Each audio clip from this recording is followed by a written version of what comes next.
My husband was planning to marry someone else. He used all of the money that I had. He planned and booked his secret wedding hall, but I surprised him on that wedding day. I couldn't stand the thought of being stuck with a man who had shown such disgust at the idea of raising a child alone. His eyes, filled with a sickening glee, betrayed the fact that he had been waiting for this day. This is it, I thought to myself. This is the moment I finally break free. I quickly went to my room and returned with a document. "Here," I said, handing the divorce papers to Austin. "Sign them."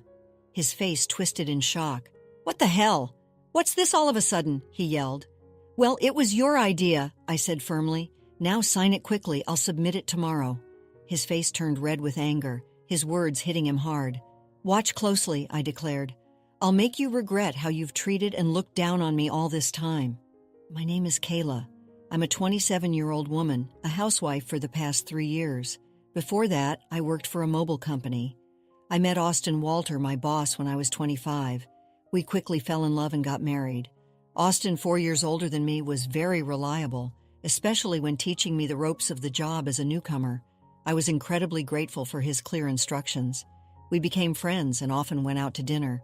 When he asked me out, I was thrilled. I had never dated anyone before. It's embarrassing to admit, but as a cartoon enthusiast, I was always more interested in 3D characters than real men. However, seeing my high school and college classmates getting married, I started to feel the pressure. When I fell in love with Austin, I secretly promised myself it would be my first and last love.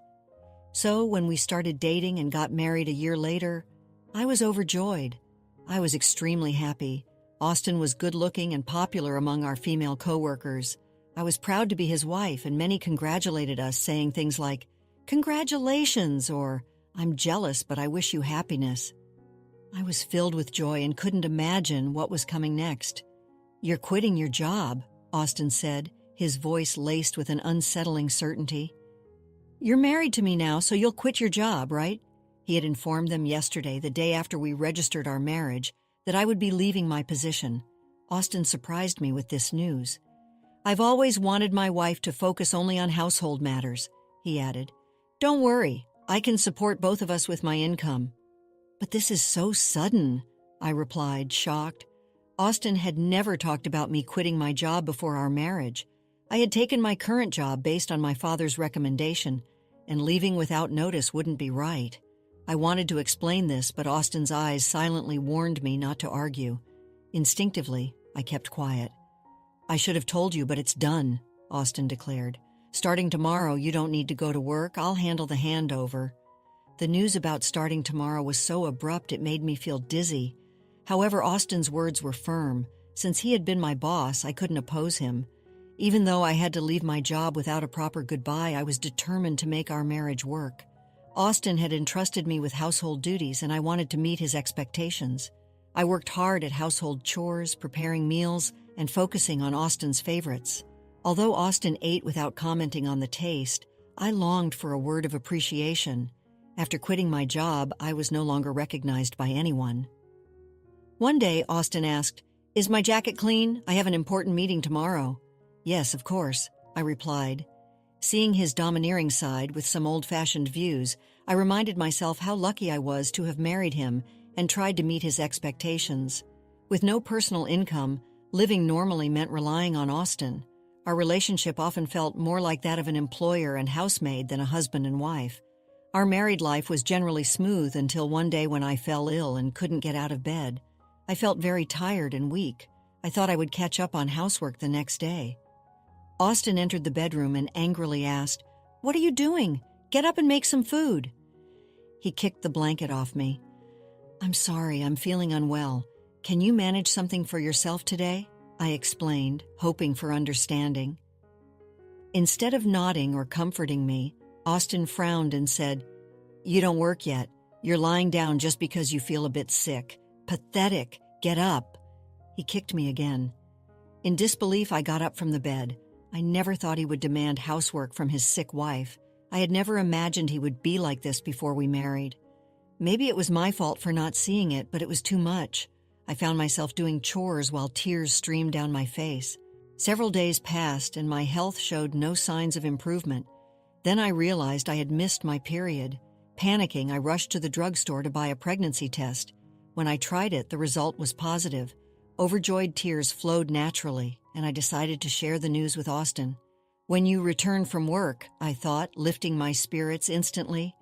The day Austin came home after midnight was the day I chose to share the news. However, when he entered, the smell of alcohol made me nauseous. His face was flushed and he staggered as he walked. It was surprising how much he had drunk, especially without notifying me. Even though I had prepared dinner, I wanted to share the news of my pregnancy with Austin quickly. My excited emotions surged and I told my intoxicated husband, "I haven't been to the doctor yet, so it's not confirmed," I began eagerly. However, Austin's face darkened as he responded, "A child? What have you done?" His tone was harsh and unlike anything I'd ever heard before. "I don't want a child. Damn this. This is the worst. If you're going to have it, raise it yourself," he said. His harsh words shocked me. He rudely stripped off his clothes and headed to the bathroom. It was unbelievable. I couldn't understand why he would make such irresponsible comments about our baby instead of being happy. The happiness I had felt moments ago was immediately replaced with deep sorrow. Why would he say such things? He had never mentioned not wanting children before. We hadn't even been using contraception, so I naturally thought we both wanted children. As I hung Austin's jacket and was about to take his shirt to the washroom, I noticed something else. A piece of paper had emerged from the pocket of his dress shirt. I could tell it was a receipt because of its texture. At first I thought it was just a receipt from tonight's gathering and I was about to throw it away, but then I saw the name of the place. "Is this a motel?" My hand holding the receipt trembled. It was indeed a motel. The shock of this discovery weighed heavily on my heart. Why doesn't Austin love me, I thought. Isn't marriage supposed to be between two people who love each other? We've only been married for just over a year. How could this be? I have been lost in imaginary romances for years, never truly engaging in a real relationship. I couldn't accept this harsh reality immediately. However, the idea of Austin cheating began to make sense, and many pieces fell into place. Had Austin been using me from the very beginning of our marriage? Was he genuinely in love with the person he was cheating with, while I was just a convenient servant? All these doubts swirled in my mind. Was that why he reacted so harshly when he learned of my pregnancy? As I grappled with these thoughts, nausea set in, and I became convinced something was wrong. Yes, there's no doubt now, I thought. Perhaps the reason he made me quit my job was that his mistress worked there. Everything seemed to make sense now, as if he had married me for stability and not love. The line between reality and my imagination became blurry. Still, there was no denying the heartless words he had thrown at me after learning about my pregnancy. That day I decided to gather evidence of Austin's infidelity. From then on, his cold behavior towards me was undeniable. It was as if he couldn't forgive me for becoming pregnant. Despite knowing that I was suffering from morning sickness, he would deliberately eat smelly foods near me and nitpick my housework, forcing me to redo tasks. My pregnant body had to endure a lot, and my heart was heavy. Despite this, I continued to investigate his affair. Austin never parted from his cell phone, even taking it with him to the bathroom, making it impossible for me to sneak a peek. When I secretly entered Austin's room, it was neat with nothing incriminating in sight. He was meticulous at work, and his desk was always in perfect order. I realized it would be challenging to catch him off guard directly. I often checked Austin's pockets for evidence, like receipts, but my investigation was difficult. I thought about hiring a detective, but didn't have the money. While I was deep in thought, I received an unexpected phone call from my father. "Hello, it's me, your dad. How are you?" he asked. Surprised by his call, considering his busy schedule, I replied, "Dad, what's going on? Aren't you busy with work?" "My employees have been doing well, so I'm not that busy," he explained. My father, the CEO of a company in France, was always a workaholic. I didn't have many childhood memories of playing with him, but I respected his dedication to his job. His unexpected call left me curious about the purpose. "So, what's happening?" I asked. My father proceeded to reveal a shocking truth. "Is that true?" I asked in disbelief. "Yes, he's not the type to lie. I want you to believe me," my father reassured me. Initially in shock and unable to respond, I felt a mix of anger and frustration as the pieces of the puzzle fell into place. "Thank you, Dad," I told him with gratitude before hanging up the phone. My investigation was finally paying off, but the newfound knowledge also stirred up feelings of anger and frustration due to the ongoing tension between Austin and me. Austin continued to be distant even though I was pregnant. Each time he acted this way, I harbored a deep hatred towards him. Hey, pause for a moment. Would you care to support us? Like this video and subscribe for more. Now let's dive back into the story. Months passed and our relationship remained strained. Eventually, an event occurred that shattered our lives at last. Months pregnant, I was always cautious around Austin, living in constant fear. I tried to avoid him, leading a quiet and stifled life. One day I cooked dinner as usual. When Austin returned home, we sat at the dining table as I quietly ate. Austin suddenly slammed his fork down. "What is this? It's tasteless," he exclaimed, throwing the food I had prepared onto the floor. Baffled by his outburst, I tried to comprehend the situation. The anger at having the meal I had cooked discarded before me began to build up inside. "I've been contemplating this for some time," I said, "but recently you've been complaining about the taste of the meals." Austin criticized my cooking, saying it was tasteless since becoming pregnant. I have been using less seasoning to make healthier meals. This was only temporary until the baby was born. If he found the food bland, he could have added some salt himself. Why did he have to throw the meal on the floor? I was about to complain when Austin sneered and said hurtful words. "I don't want a woman with a belly like a monster. You have to raise the kid by yourself," he said, looking at my swollen belly with malice and a nasty smile. I had always feared this day might come, even though I hoped for a different outcome. Swiftly, I went to my room, retrieved a document, and returned to present it to Austin. "Fine, here are the divorce papers," I said, thrusting the paired documents in front of him. Austin's face twisted in shock. "What the hell? What's this all of a sudden?" he stammered. "Well, it was your idea," I responded. "Now sign it quickly, I'll submit it tomorrow." In reality, I had been contemplating divorce since I began suspecting Austin's infidelity. However, with a child on the way, I was unsure if I could support myself. But now I had a different plan in mind. My resolve seemed to provoke Austin. His face turned red with anger. "Just watch," he threatened. "I will make you regret every moment you looked down on me and controlled me. Do you think you can survive without me? You have a baby to care for and you'll regret it." My determination was unshaken. "I'll be fine," I assured Austin. Perhaps irritated by my confidence, he snatched the divorce papers and began to fill in the blanks. "Here you go," he said. "If this is what you wanted, it's yours." "Thank you," I responded. Austin probably didn't think I would submit the divorce papers, as he handed them over without a fuss. The following day, I promptly submitted the divorce papers and left the house.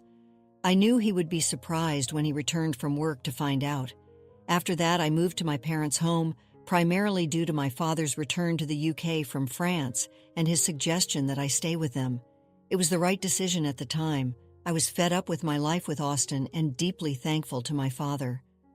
On the day I left our home, I received 3 calls from Austin, but I ignored all of them. Eventually, he stopped calling.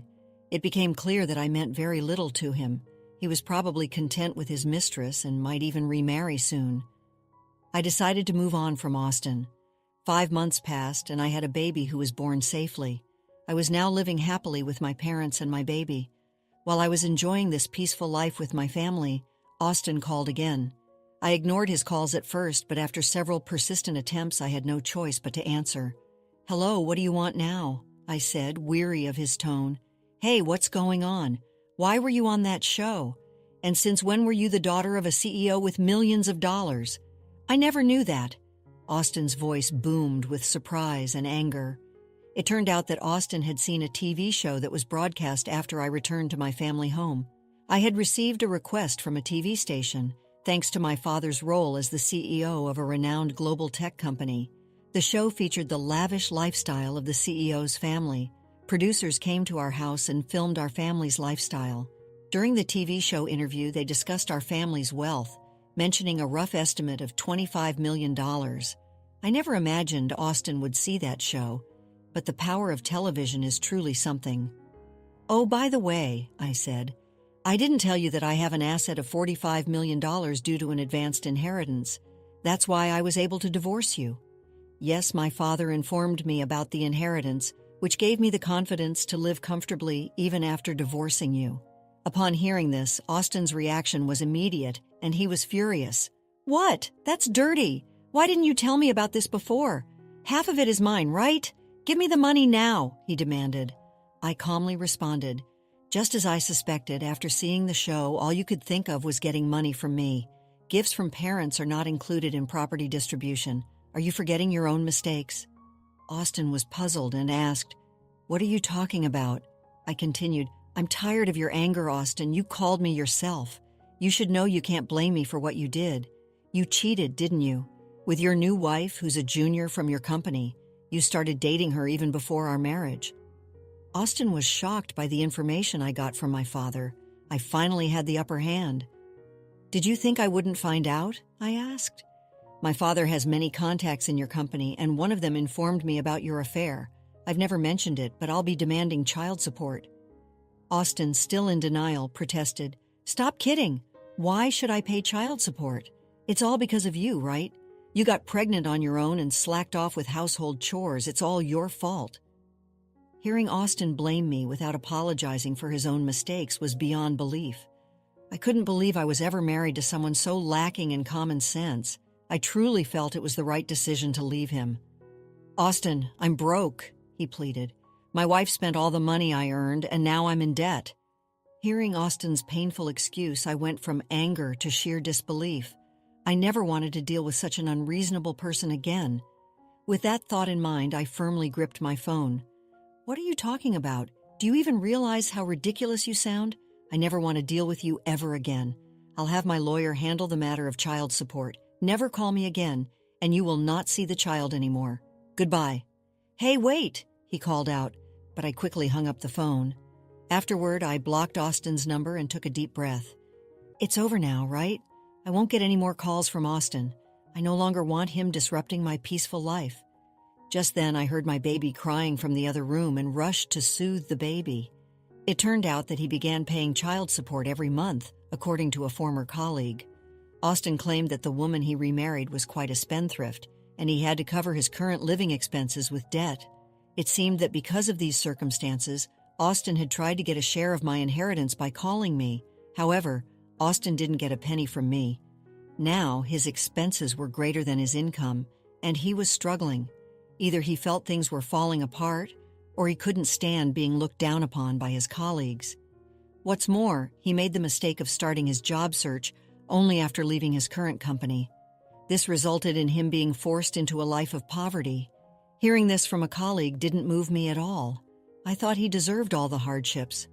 The harsh words and cold demeanor he showed me will never fade from my memory. I sincerely hope he gets what he deserves. Meanwhile, I'm enjoying being a parent with the help of my parents. My baby is growing up healthy and happy. I feel supported and loved in my family's home, and I no longer have to worry about financial issues. My father, who's a successful CEO, mentioned that he wanted to pass on the company to me. This news was both surprising and motivating. I realized that I needed to prepare myself for the responsibilities that would come with running a company. My father has always been a hardworking man, and I wanted to make him proud.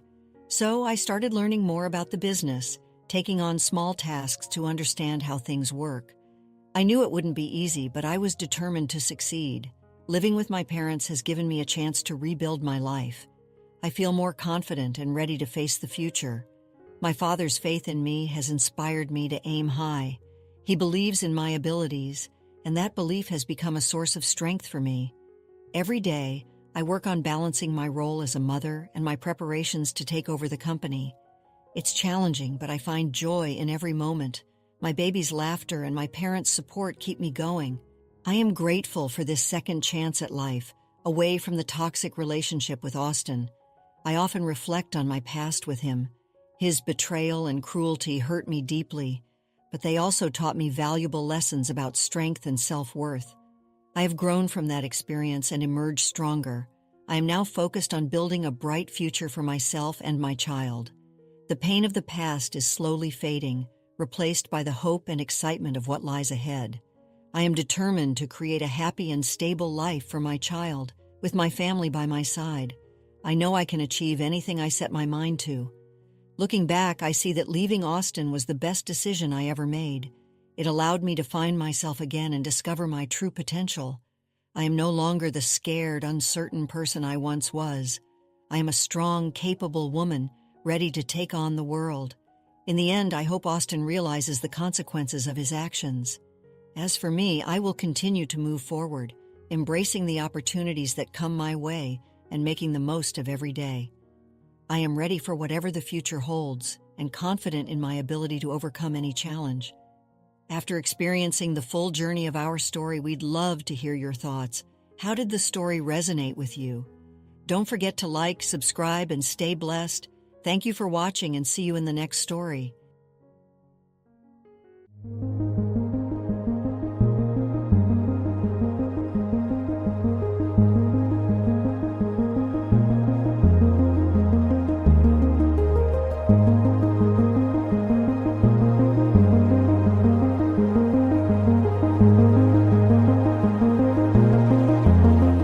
Alright, everyone's presentations are done. Nick, the manager, said as he tried to move the discussion forward. Excuse me, I haven't. I recently found out something. Nick interrupted me and began to speak. There's apparently someone in this department who didn't graduate high school and is just a part-timer. Meetings should be for employees only. Absolutely right. His lackey, Mike, of course, agreed with Nick. I'm leaving. After leaving the meeting room, I started to shut down my computer. I noticed that an email had arrived, not in my personal inbox, but in the company's shared email. Thinking, there's no point in speaking up, no one will listen, I went home quietly. The next day, I heard a commotion from Nick's desk.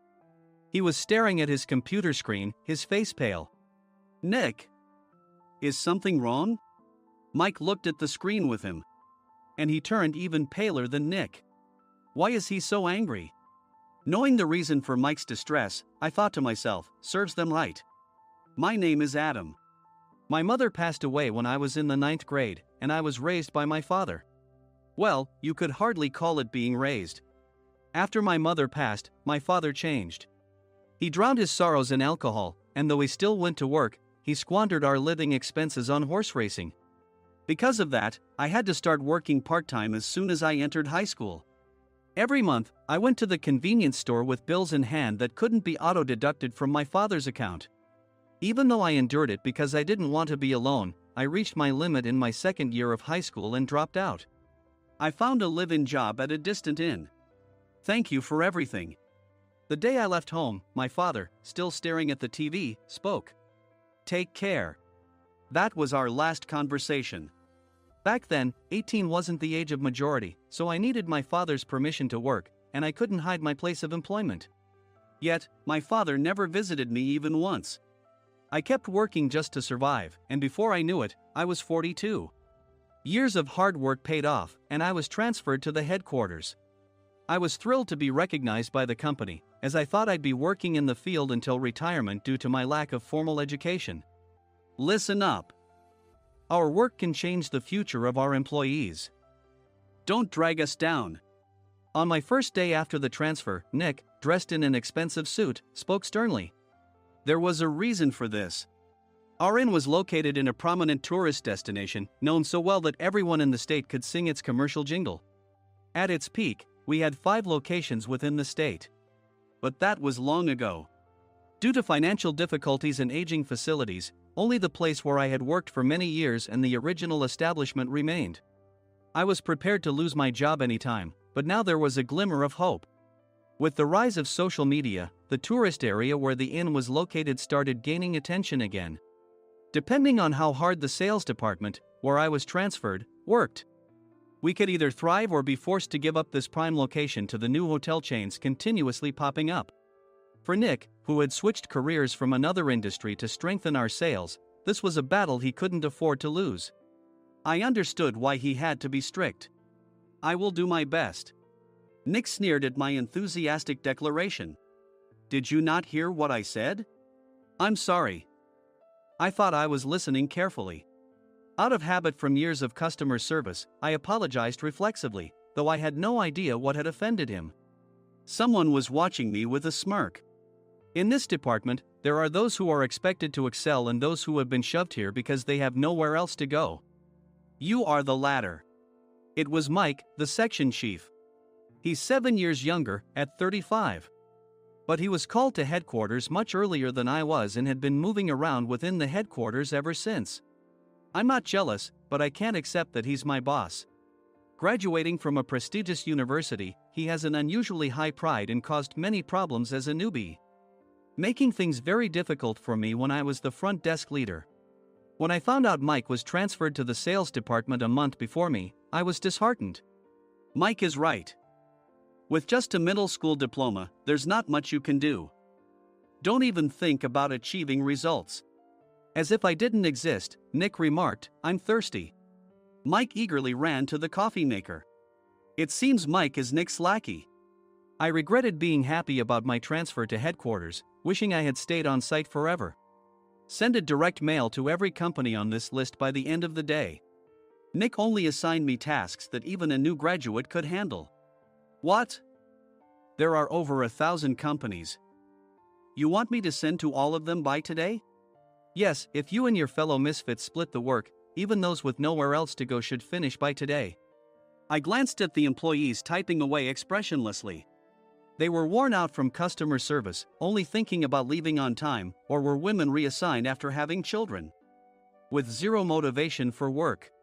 Even Sam, a new graduate from the same university as Mike, who was supposed to be among the expected achievers, had no enthusiasm for the job, having joined the company wanting to do customer service. I don't care what they say, I plan to quit anytime, he said. Only Nick and Mike were highly motivated, making all the decisions between the two of them. I originally only wanted to work at the inn to survive and had no particular attachment to this job. I swallowed my words, thinking I had no right to reprimand them. About a month after the transfer, Nick told us with a frustrated look. To commemorate the 50th anniversary, we've decided to create a plan exclusive for one group per day. Originally, Mike and I were supposed to come up with it, but our president, Mr. Thompson, insists on hearing everyone's opinions. So, you all get a chance. As Nick explained, Mike began handing out prints. Make sure not to embarrass Nick. If your ideas are half-baked, you'll have to redo them. It seemed that they had printed his handwritten notes by Mr. Thompson, which included several questions and a section for free responses. It made sense why Nick had to seek our input, given that all responses had to be submitted to Mr. Thompson. We were given a week to think about it, and a meeting was scheduled to compile our ideas. My plan is to let guests enjoy both the old and modern America. Nick began the presentations. Guests would watch a master confectioner at a nearby traditional sweet shop make sweets in front of them. The welcome drink would be premium tea in a bottle. Nick's plan was certainly attractive. After his presentation, Nick called on us to present in the order we were seated. Just as I stood up for my turn. All right, everyone's presentations are done. Excuse me, I haven't. I recently found out something. Nick interrupted me. There's someone in this department who didn't graduate high school and is just a part-timer. He was likely talking about me. I joined the company as a part-timer and was made a full-time employee when I turned 20. That was 20 years ago, so Nick and Mike probably had no chance to know until recently. Meetings should be for employees only. Absolutely right. After that, Nick kept creating opportunities to solicit everyone's opinions, purposefully excluding me from speaking. The meeting unexpectedly heated up and went past the scheduled end time. A few people asked to leave, and the discussion continued with the remaining few. Still here? Normally, you'd leave in that situation. Though I had no attachment to the job initially, hearing kind words from customers made me want to make them happier. For someone like me, with nowhere to go, the inn was my home and customer service was my life. I felt pathetic about my current self. I'm leaving. I left the conference room and started shutting down my computer. I noticed an email had arrived, not in my personal inbox, but in the company's shared email. Thinking no one would listen to what I had to say anyway, I quietly went home. The next day, while preparing the DM as instructed, I heard a commotion from Nick's desk. In his haste to stand up, he hit his knee on the desk. He stared at his computer screen, his face pale. Nick! What's wrong? Mike, thinking he should be the first to rush over, approached Nick while still wearing his coat. He peered at the screen with Nick. And he turned even paler than Nick. Why is he so angry? Who is responsible for this company? Nick, more irritated than ever, asked, and Mike answered without checking. Probably Sam. Sam wasn't there because he was attending a morning training session for new hires. Nick gave up on getting angry and returned his gaze to the screen. They were looking at an email that arrived right after the end of the working day yesterday. Apparently, no one, including me, had checked it before leaving. The email was from a large company that used us for their annual employee trips. The president and executives of that company also frequently used our services personally. President of the company, Mr. Mason himself, had declared that neither he nor his company would ever use our services again. Well, some companies cancel their employee trips or stop using our services due to financial struggles. Let's just move on. Mike kept wiping the sweat from his forehead with a handkerchief. Knowing why Mike was so agitated, I quietly watched their interaction. Do you know how much revenue we get from that company? We can find other guests to fill the rooms, but we'll lose the banquet costs, gift shop revenue, rental car fees, and more. Moreover, the gifts were supposed to be prepared by the traditional confectionery shop involved in Nick's proposed plan. If it's known that we incurred such a huge loss at this critical time, Nick's position in the company would be jeopardized. Nick took a deep breath, seemingly trying to calm himself. All right, Mike. Go to New York right now and apologize to Mr. Mason. What? You're coming with me, right? I have urgent work to do. I trust you, which is why I'm entrusting this to you. Please. Mike, believing Nick's sincerity, agreed with a determined look on his face, saying, yes. That's Nick for you. Even if Mike went to apologize, Nick would shift all the blame onto him if the client didn't change their mind. Well, it was Mike's fault to begin with, so it served him right. About 3 hours later, Sam answered a call from somewhere and repeatedly apologized, saying, I'm very sorry. Everyone watched to see what was happening. After ending the call, he informed Nick with a weary tone. When Mike arrived at the client's company, he only made things worse, further infuriating Mr. Mason. He was demanding, get his boss here immediately. It was no wonder Sam was exhausted, dealing with such a call right after returning from training. What is that idiot doing? All right, Adam, you're coming with me. If sacrificing Mike didn't work, then I must be next. Normally, I'd want to refuse at all costs, but I saw an opportunity in this situation. If I can be of assistance, I'd be happy to join you. I immediately followed Nick, and we flew to New York. When we introduced ourselves at the reception, it became clear how serious the situation was, as the receptionist personally escorted us to the president's office. Angry voices leaked through the door, making both Nick and me uneasy. Excuse me. I'm Nick, the supervisor. I understand my subordinate has caused you trouble, and I deeply apologize. Nick, with his experience in the corporate world, knew enough to offer an apology before excuses. However, his customer service skills left much to be desired. I sighed as I saw Mike trembling like a small dog in the corner of the room. What kind of training are you giving your subordinates? Mr. Mason glared at Nick with a red face. The intensity of his gaze made even Nick take a step back. Regrettably, I joined this company only 2 years ago and was unaware of Mike's issues. I should have identified his shortcomings sooner. Indeed. I should have realized sooner. No sensible person would come to apologize and then give a lengthy presentation on the drawbacks of not using their in. Nick froze, his mouth slightly open. Suspecting the worst, I picked up the documents that had fallen to the floor.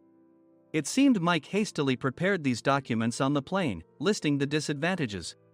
Disadvantage 1: if you change the venue for the company trip, employees might suspect it's for cost-cutting reasons, leading to a negative impression. Reading it aloud half-jokingly, Nick snatched the papers from my hand and checked the contents with a furious expression. Among the stack of documents was a receipt from a nearby convenience store's copy machine. I felt a pang of dread, hoping he hadn't shown the receipt as well. What do you think he said when I asked what kind of nerve he had to do this? I'm very sorry. Faced with the dire situation, Nick must have thought there was nothing left to do but apologize. In a voice smaller than I'd ever heard from him, he uttered words of apology. He said, "I'm a Harvard graduate. I don't believe I said anything wrong." "Mike! What have you done?" Forgetting his plan to pin the blame on Mike, Nick yelled loudly, even in front of Mr. Mason. "I didn't do anything wrong." "You're still saying that? Look at him." Mike pointed at me with a shaking hand. "I was assigned to headquarters in my 20s and now I'm a section chief. This guy only made it to headquarters at 42. Everything I've done proves I was right. So why are we losing the contract?" Having said his piece, Mike collapsed to the floor. "Of course. You were sent there because you had nowhere else to go." Mike never expected to hear such words from someone he looked down upon. He lunged at me, and Nick hurriedly stepped in to stop him. "Mr. Thompson told me Mike is a quick thinker, and to take good care of him." There's no way he was pushed aside. "Don't make things worse here." "He didn't say quick thinker, he said only quick-witted, didn't he?" I don't remember that part." I recalled the many troubles Mike caused when he was a newbie. When Mike was on the front line, his pride was so high that he never apologized to customers. Customer service, especially in our job, doesn't work alone. It brings both good and bad situations. If the front staff or housekeepers made mistakes, or the cleaning company didn't properly clean a room, one had to apologize to the customers regardless of personal fault. Mike, in such situations, would never apologize, insisting he wasn't at fault. This often angered customers, and as the front desk leader, I frequently had to apologize on his behalf. He caused complaints and disrupted operations, which is why he was quickly moved to headquarters. In departments where he didn't interact directly with customers, his quick thinking was beneficial and things went well. But it seemed his flaws were starting to show. Corporate reservations are supposed to be entered into the system by the sales representative. But a quick check yesterday revealed that more than 10 items were missing from the client's reservation. The handover document clearly stated what needed to be prepared. Why didn't you enter it into the system? Why do we have to give them special treatment? Filling rooms near the banquet hall, setting up all the food in advance. Specifying the brand of wine, they're too demanding. No wonder he always angered customers, I thought, feeling a headache coming on. Grouping them in rooms near the banquet hall is for our benefit too. It makes it easier for the staff to set up beds and serve breakfast since everyone's schedule is synchronized. As for the other requests, Mr. Mason suggested them to lighten our load. I didn't know that. Nick finally seemed to realize that Mike was the one who had angered the client. What did you say to them? I just told them we wouldn't give them special treatment anymore. We shouldn't waste effort on things that don't bring in money. I was utterly exasperated at his lack of understanding of customer service. Of course, we shouldn't comply with unreasonable demands. But carrying over successful practices from past stays makes customers feel remembered and enhances their experience. Good memories encourage repeat visits. That's part of our job.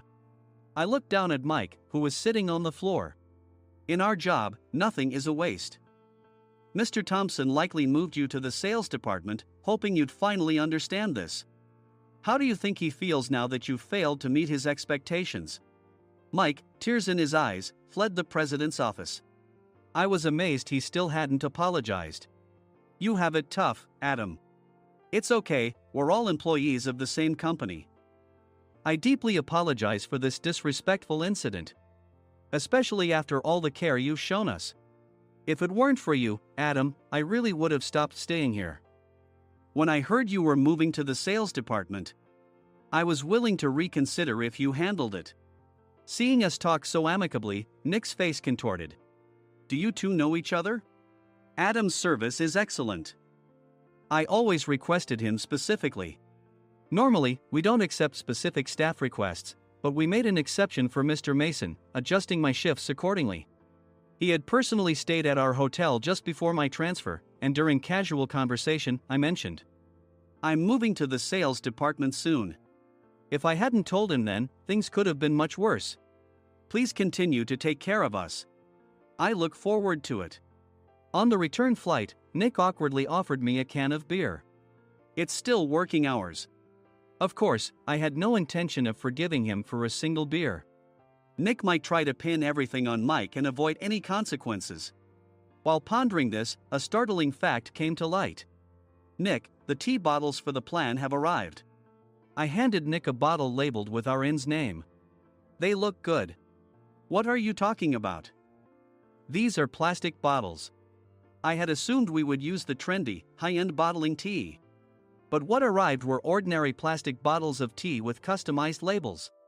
The only unique aspect was the label, which had the inn's name, making it look customized.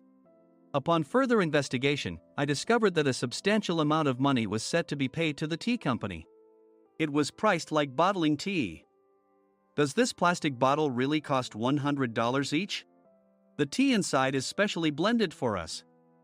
The extra cost is for that. Wouldn't it be better to use another tea company? Or is there a specific reason we must use this one? As Nick continued to make excuses, I showed him a printed email. I informed the tea company's president, Mr. Mitchell, that we discovered irregular payments and he confessed. He said you two were high school classmates and planned to split the extra money. That idiot. Why did he confess? That's not important. You should worry about yourself, this could turn into a police matter. Opening the bottle cap, I suggested. How about calming down with this tea? It supposedly has a relaxing effect. Nick drank the tea frantically. In the following days, decisions were made about their fates. Mike was reassigned to the General Affairs Department, with no chance of transfer or promotion, as per Mr. Thompson's orders. As for Nick, since the payment to the tea company hadn't yet been made, he narrowly avoided legal trouble. Instead, he was encouraged to leave the company, and to avoid further complications, Nick submitted his resignation. Rumor has it that connections between HR departments have made it difficult for him to find new employment. Even though it was good to have those two gone, something unexpected happened in the sales department. Everyone became motivated and united in refining the 50th anniversary plan. In the end, my plan was adopted. We collaborated with the Tourist Information Center to provide personalized guides. The plan, tailored to the number of guests, was truly special for the 50th anniversary. Hey, is Adam's family coming to stay? I immediately booked that special plan for my family. Sam noticed it on the reservation list and quickly picked up on it. Yes, I'm inviting my father. That's great. I might invite my parents too. I lacked the courage to face my father just as Adam. But here, with the confidence Mr. Mason praised, I felt ready. The 50th anniversary plan was a perfect opportunity to reconnect with my father. I hoped to bring back the days when we could laugh together as we once did.